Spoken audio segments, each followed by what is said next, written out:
Hello and welcome. My name is Aaron Stein, Director of the Middle East Program at the Foreign Policy Research Institute in Philadelphia, and you are listening to the Middle East Brief, a podcast focused on developments in the Middle East and why they matter for U.S. foreign policy. Be sure to subscribe to the Middle East Brief on iTunes and Spotify, and sign up to receive FPRI's Weekly Insights newsletter, where a link to the show will be delivered every 2 weeks straight to your inbox at www.fpri.org. Hello and welcome. Today I'm talking again to Afshon Ostovar, an associate professor at the Naval PostGraduate School in Monterey and a Fox Fellow at the Foreign Policy Research Institute. Welcome to the show, man. Hey, thanks for having me. It's I think my third or second podcast time has lost all meaning from quarantine. Our state's actually shut down. Just curious how things are going out in California for you and your family.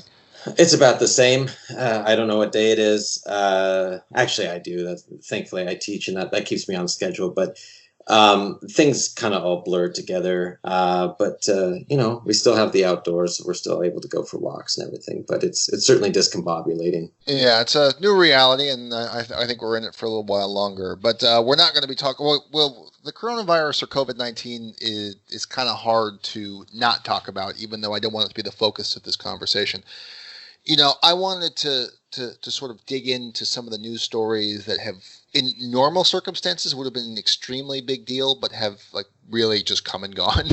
The first of which was a piece you quickly wrote for us at FPRI about American retaliatory strikes on Kataib Hezbollah after a rocket attack killed some U.S. and British personnel. The consolidation of American personnel in Iraq at a few sort of forward operating bases to be better protected. It looks like as part of a broader and maybe slower paced withdrawal of American troops from Iraq, or at least the majority of them. And then obviously how the Iranians are seeing everything right now, because they have their own problems like everybody else does with COVID-19, but still an active foreign policy. So maybe we'll start right there. I mean, I'm sure you've been following the news about the potential escalation between the Americans and the Iranians in Iraq. I'm just curious if you think the Iranian government is actually wants this right now, or if they're kind of distracted with everything else that's going on internally. It's obviously difficult to say. Escalation doesn't suit them at all right now, but a sort of slow boil escalation where they're able to sort of, push the envelope a little bit, keep needling the United States through rocket attacks on bases, keep upping the pressure, forcing America's hand, because they know that America doesn't want to escalate in this moment either. I think that still plays to sort of their larger sort of strategic goals. I think the risk for them is obviously they don't want to get in a war, but their bet has always been that we don't want to get in a war either. And so, I think that the challenge for them is, well, how do you keep that pressure on? How do you not let sort of the momentum, dissipate that you've built up with pressure and attacks, over the last few months? How do you keep that going? And I think that's what they're trying to do, is they're trying to sort of keep that momentum going. They don't want to lose pressure. They don't want to lose steam on this whole sort of project to sort of compel the Americans to leave Iraq. They've seen some progress in that regard, but at the same time, they don't want to slip into a war. And if you're Iran, I think you also have to remember that this is a news story in the United States too, that can change sort of decision making in any country. When you have such sort of a news cycle dominated by bad news. So, I think it's difficult for them. It's tricky for them to figure out what to do at this moment. But I think what they're really just trying to do is sort of tread water and continue to make a little bit of progress. One thing they're definitely not doing is taking a break from trying to sort of convince the Americans to quit Iraq. I mean, it seems like in that respect, perhaps their actions, along with the combination of the real slowdown of the war against Islamic State, I hesitate to use victory because it's obviously a moving target, and the sort of deeply ingrained beliefs of President Trump about the necessity of at least trying to wind down foreign interventions, which he's probably never supported in the first place, that they may get this.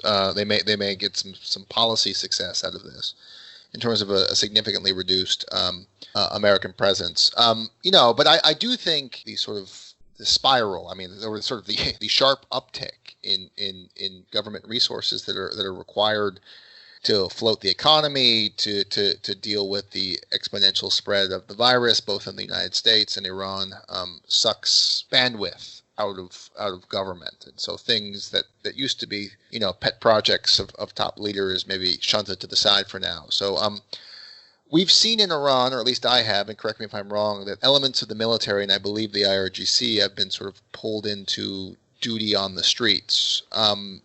How do you think that this is factoring in? Do you think that this is causing sort of strains in the Iranians, or this is just part of a sort of similar response to what we're seeing here, which is elements of the military being called for domestic service? I think it's not unlike what's happening here, but I think what's happening in Iran is I think you're having a very real very real tensions between sort of the Rouhani administration and the IRGC in terms of resources, in terms of priorities, all that kind of stuff. I mean, nobody can say that the coronavirus is not a priority in Iran. The IRGC has taken it seriously after being somewhat dismissive of it early on. At least rhetorically, they're sort of behind the campaign. But in terms of actions, they're not. They held a funeral for an IRGC officer that was, packed to the gills with mourners. So their behavior doesn't always match their rhetoric. But they're pulling in low-level sort of recruits to spray bleach on the streets and to sew masks and shrines and that kind of stuff.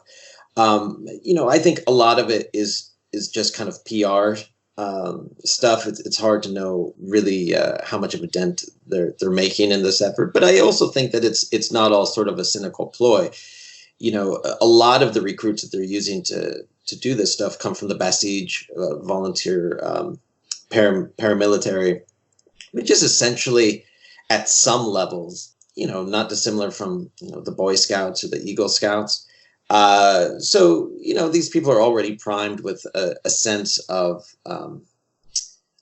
service to the system, to the Nizam, to the regime, and to nation. And so asking them to sort of in their study groups instead of painting propaganda posters or going out and hassling people about wearing the wrong clothes or whatever, that they can sew some masks or spray some bleach on the ground or whatever. It's an easy thing for the IRGC to do, is to ask the Basij to do this kind of stuff, and that's what we've been seeing mostly. They've also brought in some Iraqi paramilitary folks to do the same thing, which to me is just largely a PR move. But they're trying to say that the Iraqis and the Iranians are united in all this, and the PMF or the Hashd-e-Shabi, the Iraqi paramilitary is allied with Iran and willing to help Iran in its time of need. But I don't think that really corresponds much to sort of strategic activities. I think strategic activities are mostly unchanged. The reasons for them, the resources for them, may be more limited than they were. But I think everything that's happening outside of Iran is going on probably undeterred by what's going on inside of Iran. I think the difference is the context has changed for risk calculations and stuff like that. And so this certainly isn't the time, I think, for Iranians to take a big gamble. But I don't think the IRGC is in any way sort of looking past Iraq or Syria or anything like that, or even that distracted by the coronavirus in order to actually change tactics outside of Iran. Yeah, and something I want to pick up on is, one of the things that we saw, and, I just want to say, I don't think any country has handled this all that well, I think with the exception of South Korea and Taiwan. So you have two, and you have a whole bunch who are doing it poorly. I would say I think the Iranians did a worse job than most others, not patting anybody on the back. I wanted to drill down on some of those tensions that you were talking about between the Rouhani administration and the IRGC. What do you think that sort of that internal political might of the IRGC was one of the reasons why some of the shrines and all that stuff wasn't shut down earlier, and why that there still continues to be, at least to open source analysts who are following this stuff, the continuation of movement of men and material from Iran to Syria to continue to bolster the Assad regime, to the detriment perhaps of its ally because of their transmission of the virus as vectors towards other societies where they are active militantly, probably the Iraqis too as well. I think certainly the latter, is attributed to the IRGC's political sway. They don't have to change what they're doing in Iraq or Syria or anywhere else. They're not going to change what they're doing. The coronavirus isn't going to change that. You can say, no more Iranians are going to visit Iraq, yet planes continue to land in Najaf and Baghdad all the time, or daily, I should say, despite sort of Iraq's travel ban. So the IRGC can sort of muscle its way in sort of continuing its policies outside of the country, I think with little issue, as we've seen. Keeping the shrines open and stuff, I think actually, it is something that speaks more to sort of clerical power in Iran and really the power of religious authorities in Iran and religious culture in Iran, or in Iran's system, I should say, in order to sort of kind of buck the government if it needs to. At the end of the day, some of these religious authorities believe in magic in one way or another, and they don't call it that. They might call it prayers or rituals or whatever, but they believe that they can defeat this stuff through traditional medicine or traditional religious medicine. And I don't think that they bought this propaganda. I think what is symptomatic in Iran, as well as in other countries, is this real distrust of science, of knowledge, of fact, and this real belief in conspiracy, whatever those conspiracies are. And Iran, Iran's system, its authorities, religious and civilian, have really promoted conspiracy thinking, for decades, and continue to do that in the face of Corona, even for every comment that they have that sort of speaks of the coronavirus as something that's actually happening as we understand it to be. You also have sort of these obtuse sort of comments about, well, maybe it is a bioweapon, or maybe it was created, or isn't it interesting that it's hitting Iran so hard, but it hasn't, hit the West as much, or that's of course less true today than it was a couple of weeks ago. But because the system sort of feeds into that kind of thinking, it allows religious authorities and the IRGC and other doubters to kind of pick up on those doubts, and extend sort of their poor policy planning and thinking further into what is, quickly becoming sort of an untenable situation. Yeah, and there's two are linked, and I'd like to pivot here. Is the economic fallout. Iran was already experiencing significant financial problems because of the reimposition of American sanctions, the power of American sanctions to drive down its export of oil.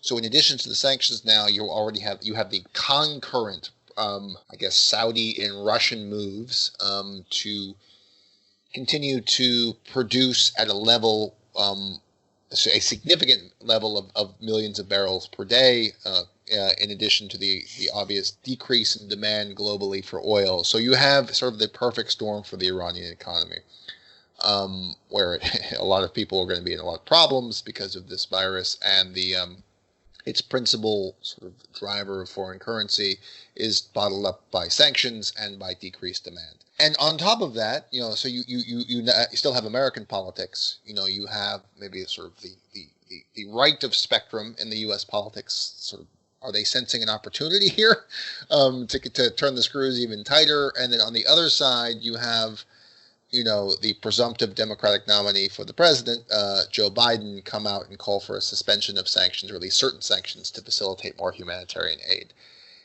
How are the Iranians processing this? Because this has to be a lot that they're dealing with right now, and this has to be economically calamitous as they look into the future. You would certainly assume that it would be. Iran has been able to sort of subsist in dire economic situations before. I think they're gradually being forced to sort of take on the same mentality that they had during the Iran-Iraq War, where their economy was basically the better part of a decade destroyed, and yet they continued. Right. I think they're taking that same mentality through all this, but there's also the unknowns. We don't know what the world economy looks like in 2 months. We don't know what it looks like in 3 months. We don't know if Saudi Arabia and Russia will keep this up forever, or if they'll sign an agreement next week. I think that's the real challenging part for Iran, is they can't plan on anything right now. There is no forecasting for your economy. There is no forecasting for selling oil or natural gas. They're already selling at a discount, through evading sanctions. It's very unlikely that their consumers are going to, still be paying whatever that discount price was. They're going to want a steeper discount, right? So Iran is going to have to decide: is it going to sell its oil for even less, or is it going to hold on to it, hoping that the market bounces back? How many of its reserves is it going to use up? In terms of financial reserves, we already saw today that the Supreme Leader is dipping into foreign reserves to help the Rouhani administration deal with the coronavirus. I think to the tune of €1 billion.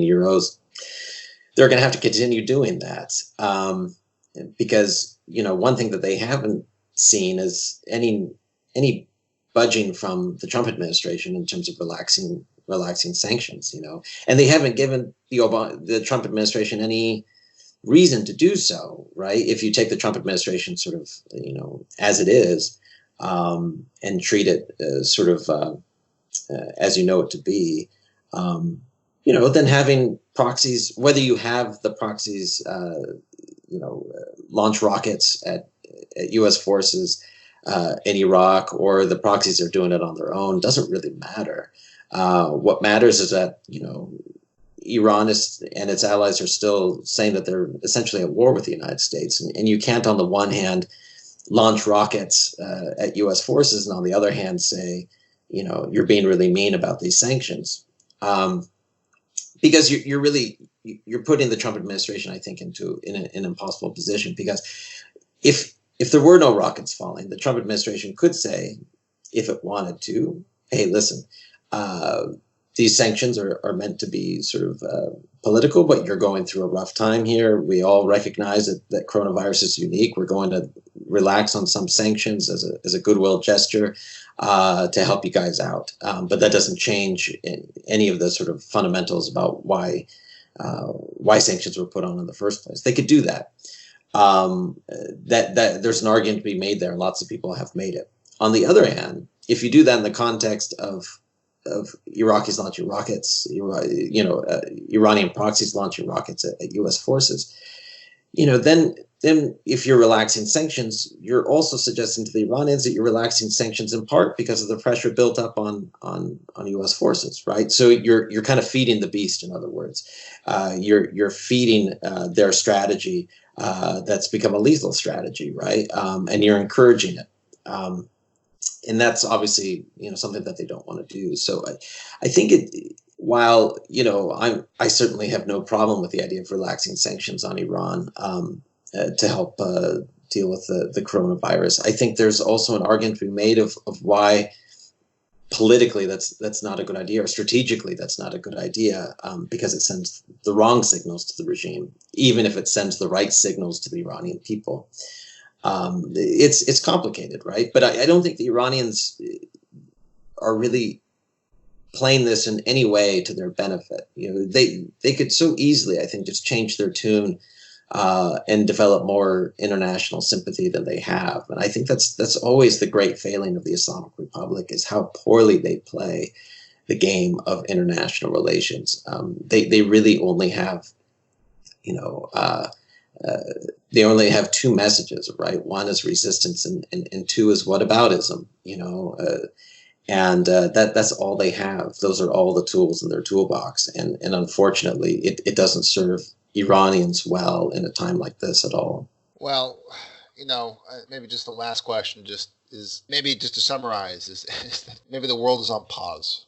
And that all of the tensions that were there between the two countries are continuing. Some of the elements that were going on even before sort of the really large breakout of the virus are still prevalent. The use of harassment attacks to make life uncomfortable for U.S. forces in Iraq continues, and as does desires by certain elements of this country to continue the withdrawal.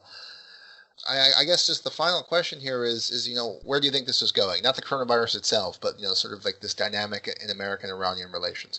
We have the election coming up, obviously November 2020. How it's conducted, I think, is an open question, whether it's by mail ballots, but that's sort of besides the point.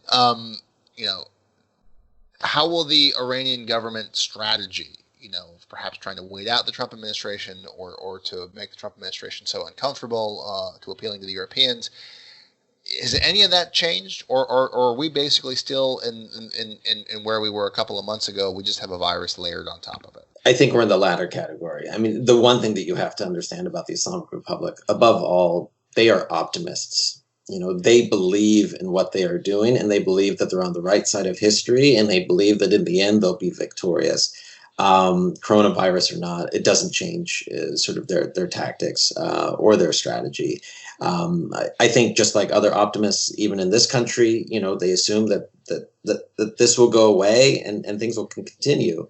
This is just sort of a momentary challenge, and if it continues, so be it. They'll pivot and deal with it, but they're certainly not going to sort of stop what they're doing strategically. I think the real challenge, though, is the context under everybody is shifting. We don't know how this is going to affect the United States. We don't know how it's going to affect Iraq. We don't know how it's going to affect Iran. We don't know how it's going to affect other Middle Eastern countries. We don't know if there is going to be a time when this is all said and done, or if, by summer it's going to be mostly over and, maybe we'll have another recurrence next winter, but, there'll be months in between where sort of business as usual can prevail. I think that's going to be the challenge for everybody is sort of adapting to the context as it shifts underneath their feet. So far, I don't see much adaptation. I think you certainly see from the United States side that there's a more conservative approach to how to deal with Iran. There is a sense that, like, listen, we've got enough sort of irons in the fire right now. We don't need another one. Let's put this one on pause and come back to it. When we have more resources to devote to it. But I don't see the Iranians sort of pivoting the same way. They might be taking the foot off the accelerator a bit, but they're still, they still got it on cruise control, right? They might not be going 65, but they're going 40. They're still going forward, and they're not changing. Where it goes from here, I don't think it changes. I think right now you have the Iraqi government still trying to find a leader, still trying to find a prime minister that people can get behind. The current prime minister, still doesn't, or the current acting prime minister still doesn't have support from Iran, and all indications suggest that the IRGC doesn't support him, and that Soleimani's successor, Ismail Ghani, has made that clear to Iran's clients and allies in Iraq that they don't support this guy. And so there's already names being thrown around of the next acting prime minister. Or next potential acting prime minister. So, I mean, Iraq is already, or also sort of in this sort of, liminal state, or some sense of political stasis, where it's not going forward. And in some respects, I think this serves Iran's interest, because so long as Iraq doesn't have a strong functioning government, Iran's influence is a little more formidable and harder to challenge. And so, I think the other thing, if we should understand that the Islamic Republic's leaders are optimists, the other thing we should also understand is that they're opportunists. And in every crisis, there's opportunity to be found, right? And so, as much as they are sort of, moving forward with their plans and their strategies, they're also looking at how to exploit this moment, and if this continues, how to use it to weaken the United States. If the United States is consumed with coronavirus politically, then this may be a great time to push them out. We already see Americans redeploying from outer bases, in Iraq to more central locations within Iraq, and moving forces out, as a precautionary measure to stave off sort of infections of the virus within their ranks. How do you keep this going? Maybe this is the moment to act a little more aggressively. Maybe this is the moment to sort of convince them that they shouldn't care about Iraq when they've got bigger problems like the coronavirus to deal with. So I'm not putting it past the Iranians to sort of, take advantage of this moment in a way that shifts their tactics and operations from the behavior that we've seen in the past. I think the longer this goes on, the more potential there is for that. But so far, what we've seen is mostly status quo operations of behavior, at least over judging over the last year or so. And I anticipate that to continue, but my mind is open for them to sort of change tactics. One thing I don't see them doing at all is relaxing their pressure against the United States. This is a great kumbaya moment for the world if we could just muster the effort and realize that we're all in this stuff together. But you don't see that. Parochialism is prevailing as much as common sense is, and I think everybody sees in this moment, particularly the Islamic Republic, how best to extract what you need from it, and how best to sort of counter your enemies. And I think Iraq just happens to be the place where Iran where Iran's sort of effort against the United States is kind of ground zero. Afshon, as always, it was great to have you on the show. Yeah, thanks for having me. And everybody, if you're listening, we want to remind you to continue to social distance and pay attention to the CDC and your local governor or county officials or city officials, wherever it is that you're listening to this, to keep up to date with the news and do all we can to help everybody on the front lines. So thank you again.